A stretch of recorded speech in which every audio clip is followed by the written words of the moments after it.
Misty Valley Cooperative presents When We Were Gone Astray.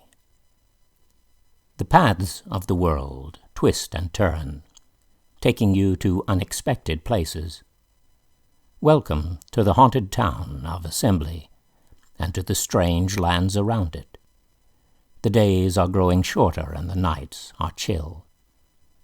So put another log on the fire. Find a comfortable chair. Sit back, relax, listen.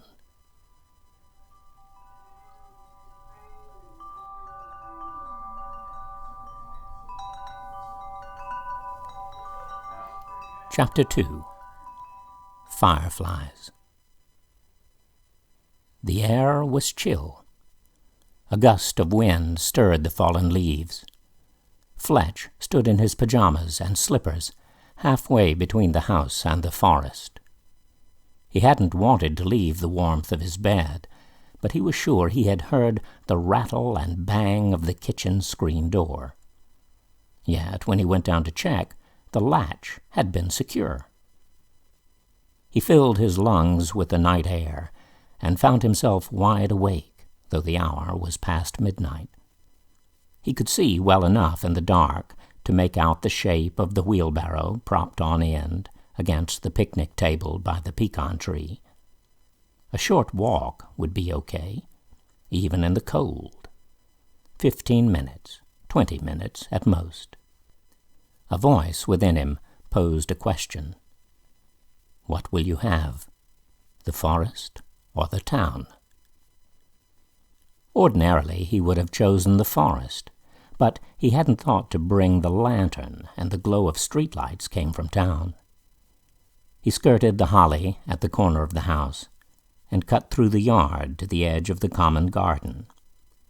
The rattle of dry cornstalks beyond the fence made him slow his steps, but no one was visible among the rows. I really need a jacket, he thought, with a shiver, but that would mean returning to the house. I won't go far, just to the edge of the street. Among a pile of coiled hoses and wire frames by the garden, he found the handle of a broken leaf rake to serve as a walking stick.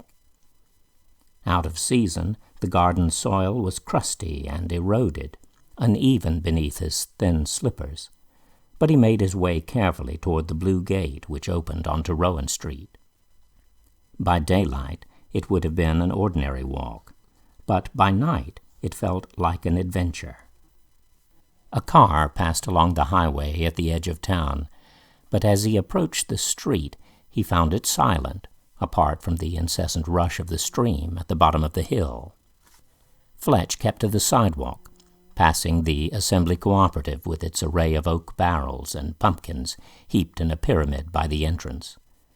Then he went a bit farther, pausing for a moment beneath the awning of Runyon's Cafe before circling the flagpole by the post office. He looked down the street toward Vagabond Creek and stopped, his fingers light on the cold metal of the pole. There was a building where the bridge had been, a dark void framed by timber with a peaked roof. At first he was sure he had mistaken his directions in the dark, but the structure spanned the creek, and the street passed through. Perplexed, Fletch approached the covered bridge. The timbers had warped with age, but it was strongly built. As he passed into the opening, a figure appeared at the far end. It looked wizard-like, clad in a robe and holding a tall staff. Fletch could see little more than a silhouette, backlit from the streetlight beyond, but he knew who it was. He raised a hand in greeting, and the boy across the bridge did the same. "Can you hear me?" Fletch called. "Yes? Do you think we can cross?" Fletch stepped forward, and so did the wizard boy. He took 2 steps, then 3. At the 4th step, he found himself alone on the bridge, under the open sky. The roof and walls of the covered bridge were gone. Beyond the stream, the water wheel creaked and rumbled. A light burned in one of the lower windows of the mill. Fletch half considered paying Doc a late-night visit and tried to formulate a convincing explanation of how he came to be wandering the streets in his pajamas, calling out to an image of himself across the span of a covered bridge that wasn't even there. Red boy. The words came from the darkness where the bridge met the bank. Startled, Fletch backed farther onto the bridge. The voice was peculiar, an unpleasant rasp far different from the voice that had answered him from across the bridge. He wasn't sure he had even understood the words. "Are you all right?" he called. "Do you need help?" Surely no one in assembly had to sleep out of doors beneath a bridge. The troll. Susanna Nelms gave presents to a troll who lived down by the stream. Fletch remembered the drawings he had left there only a few weeks before. Cautiously he approached the weed-strangled slope, wishing he had a light of some kind. Stones clattered, and a soft splash came from the darkness below. Pale light glimmered on the water. A girl swam back and forth between the steep banks, her tangled hair floating about her bare shoulders. How could she stand the cold? The girl disappeared beneath the water and resurfaced just below him. She climbed onto a broad rock and sat looking up at him, naked and apparently unself-conscious, though as cautious as a feral animal. "Where do you live?" Fletch asked her. "What are you doing out so late?" The girl said nothing, only moved her hand back and forth in a fluid wave. "Will you come with me to the mill?"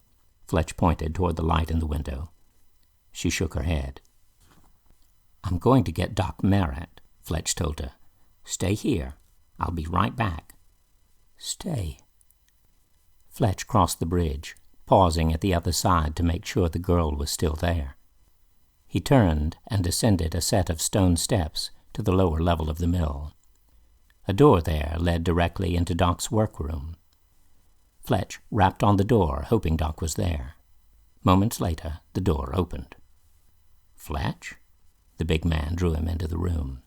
"What's wrong?" Fletch shook his head. "I'm okay. I'm just cold. There's a girl down in the stream.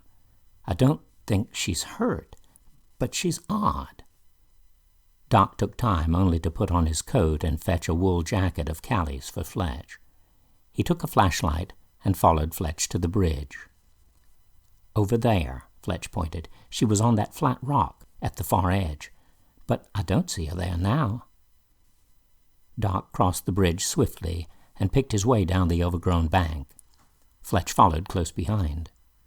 There was no sign of the girl, either along the edge of the river or beneath the bridge. Fletch called to her, but without much hope. If the girl hadn't waited, she probably wouldn't appear. Together, he and Doc searched the banks along both sides of the bridge and under the bridge itself. "Did she seem disoriented?" Doc asked him. "The water isn't deep, but she may have fallen in." "Not exactly. She didn't say much. She wasn't wearing any clothes, and she was swimming in the stream." "Swimming?" Fletch nodded. "Yeah, in the middle of the night, in October. But she looked pretty solid, not like a ghost." Doc shook his head.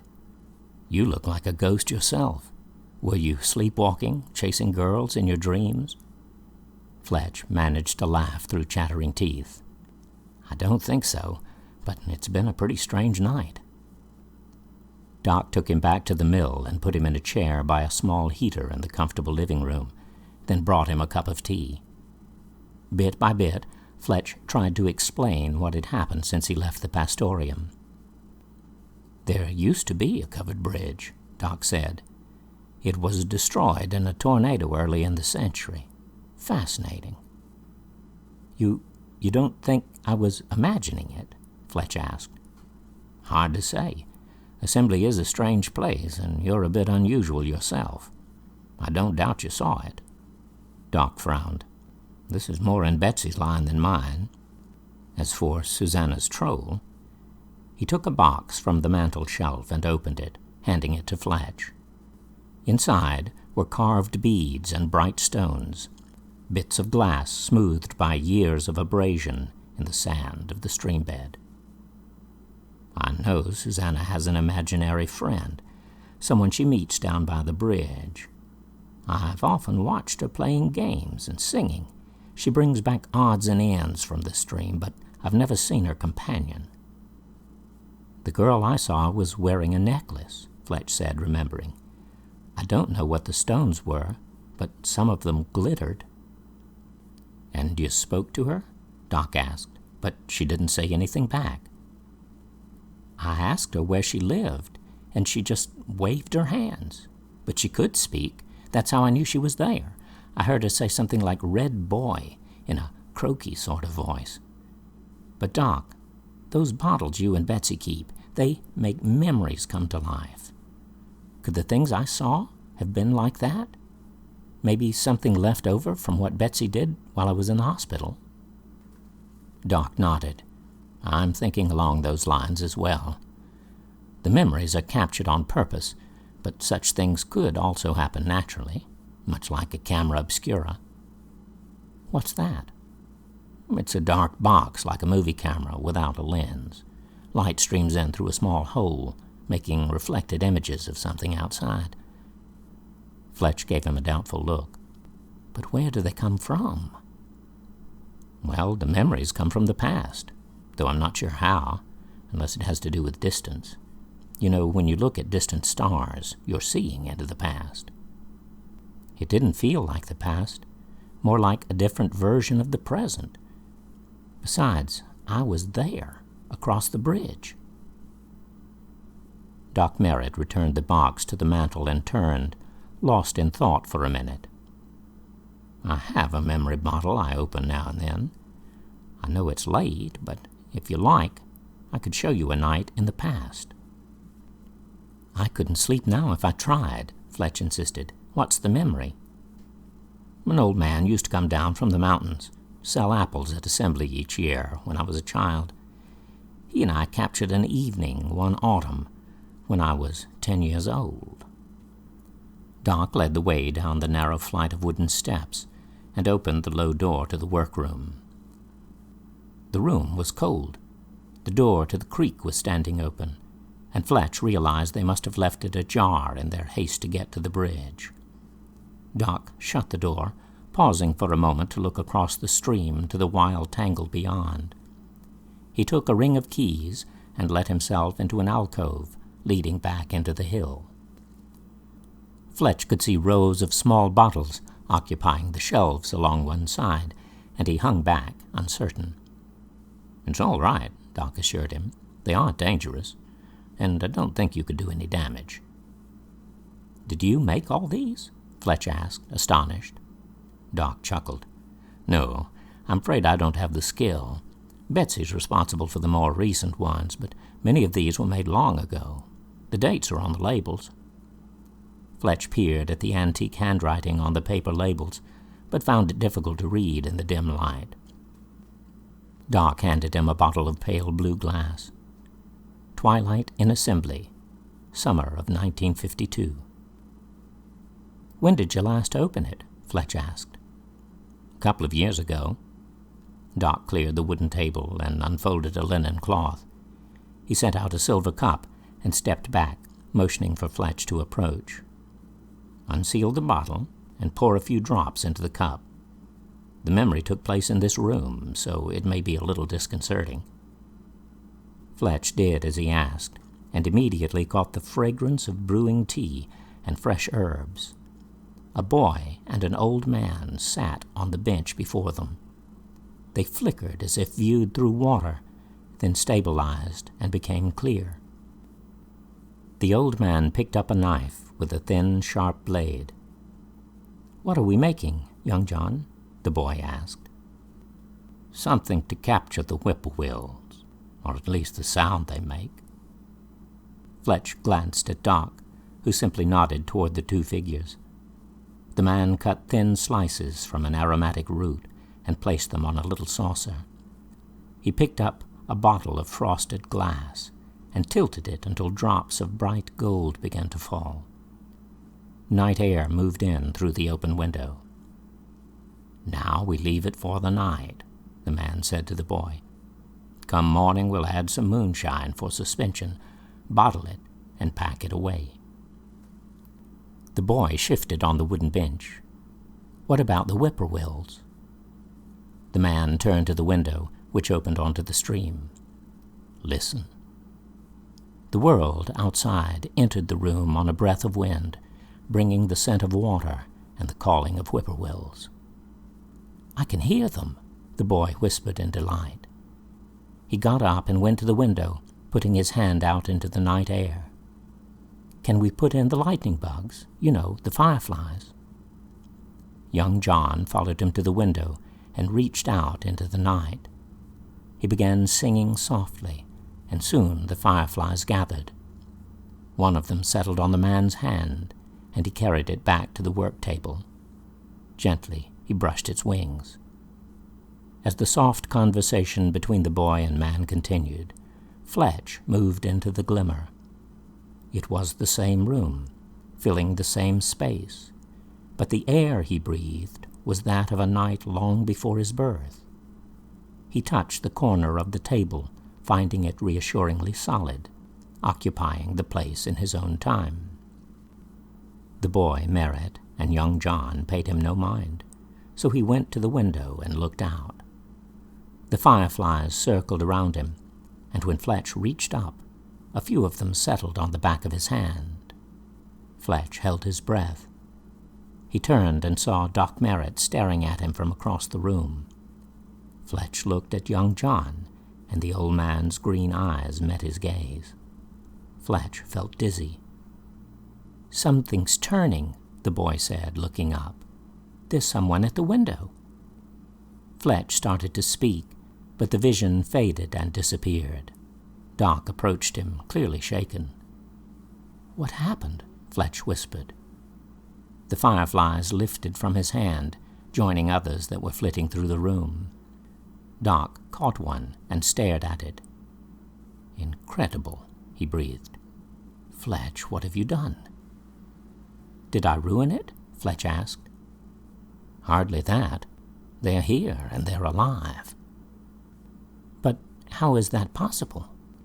He stood at Doc's side, watching the flicker of tiny lights in the dim room.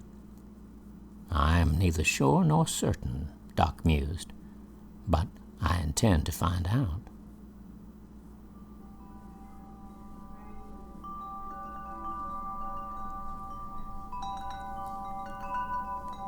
Treasure Island.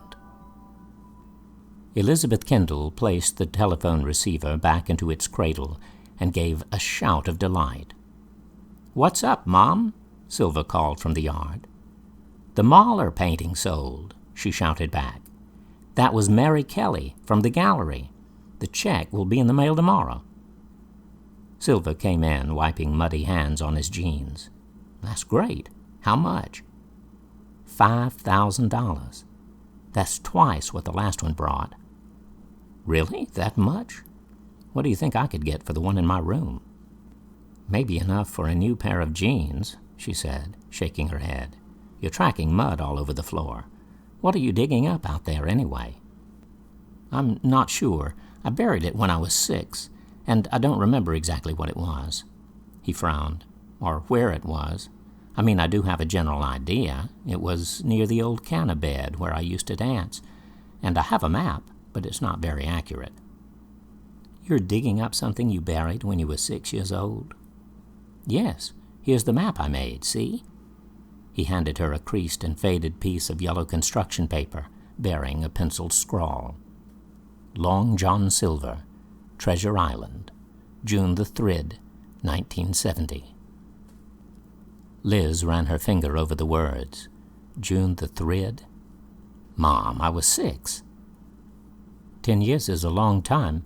How do you know it's even still out there?" "Well," said Silver, "I never dug it up. Did you?" "Not to the best of my knowledge." "It's not that big of an area.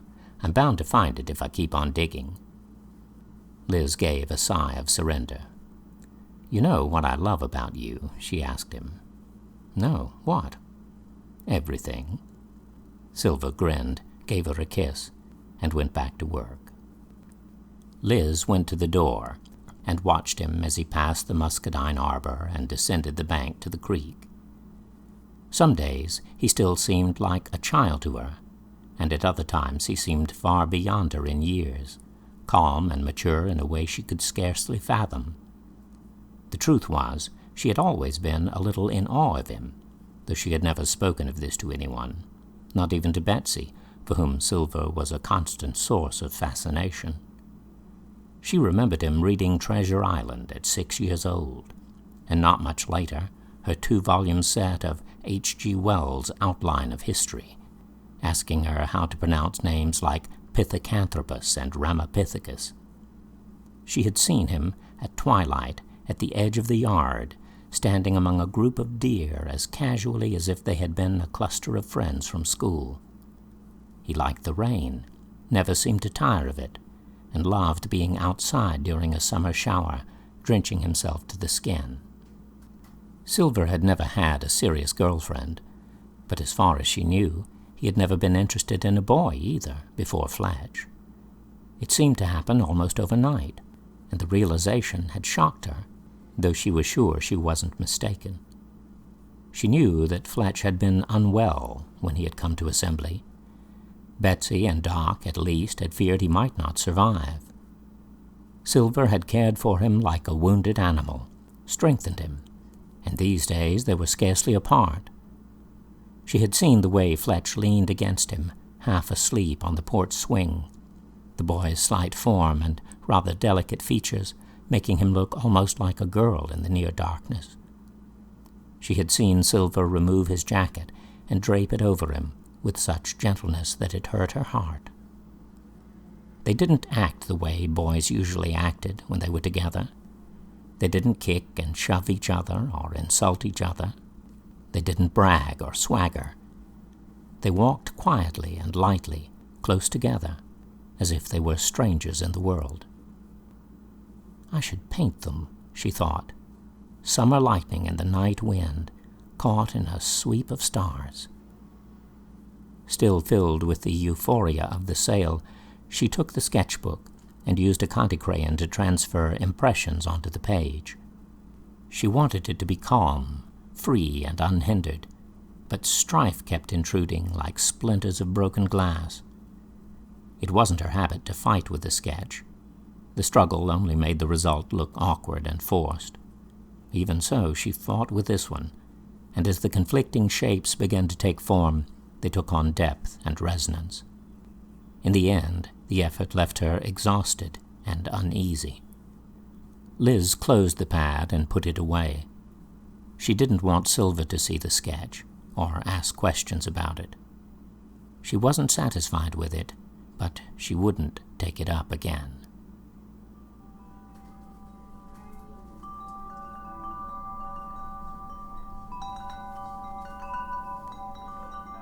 Grave. Josh Avery took a shovel from the tool shed and tramped through the briars to the spot where he had buried the gaff. He didn't like digging it up, but the thought of it had nagged him. The forest edge was filled with the sharp scents of autumn, and the morning air was cool. Josh felt a faint nostalgia.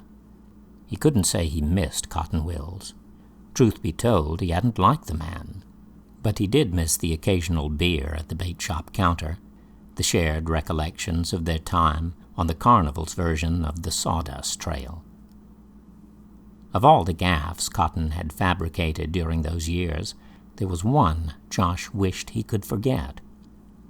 It had been his version of the Fiji Mermaid, one of the standard displays people tended to expect in a good sideshow.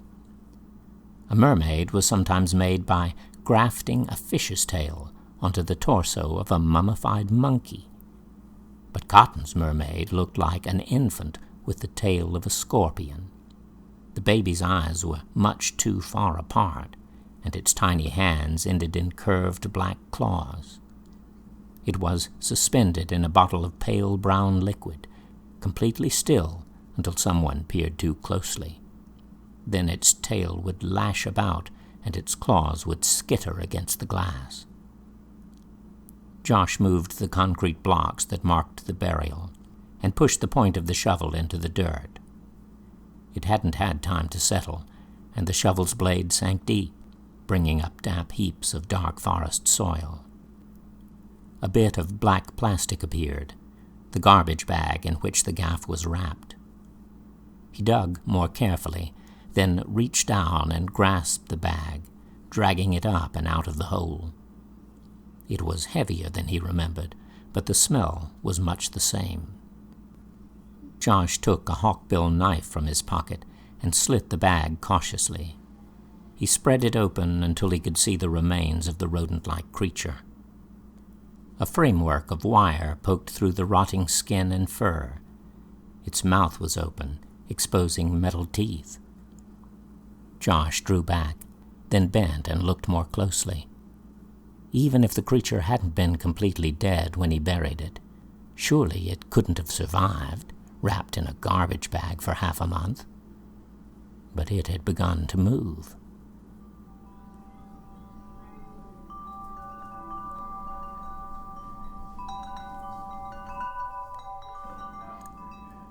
When We Were Gone Astray is produced by Misty Valley Cooperative. It is the second book of the Forked Ways.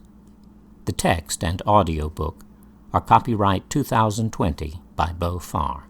All rights reserved.